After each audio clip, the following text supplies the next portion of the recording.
I've always been someone who's been very big on saying it as it is, on being honest and, practicing tough love. But sometimes, of course, that can come across as being cruel or being brutal or harsh. And as I've gotten older, one of the things I've learned and realized is that you can't always say exactly what you think, no matter how true it is, because it's going to be hurtful and it could be received very badly.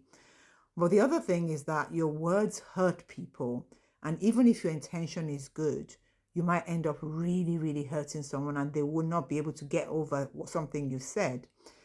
And the other thing is also remembering that honesty without kindness or tact is actually cruelty or can be cruel.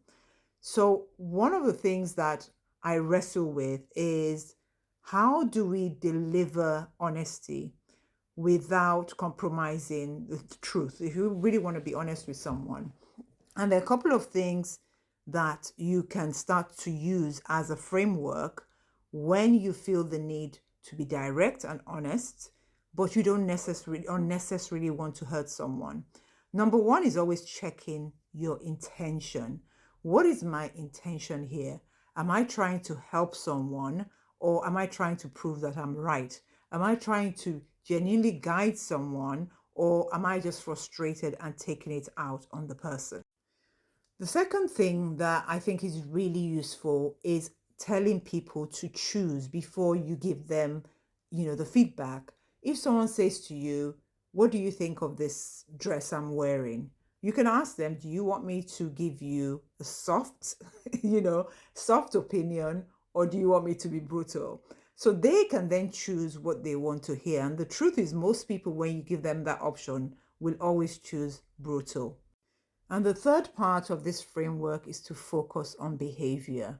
Instead of saying to someone, "You did this or you did that," or, "What you're doing is bad," maybe talk about the behavior instead. So when you said this, it made me feel this.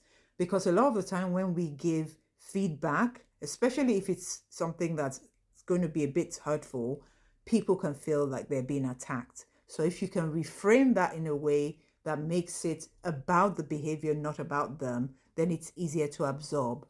It's still useful to remember that kindness without honesty is simple people pleasing. We sometimes have to be honest with people. We have to practice tough love because that is the only way to get the message across. But we can always do this with kindness, with decency, and with tact.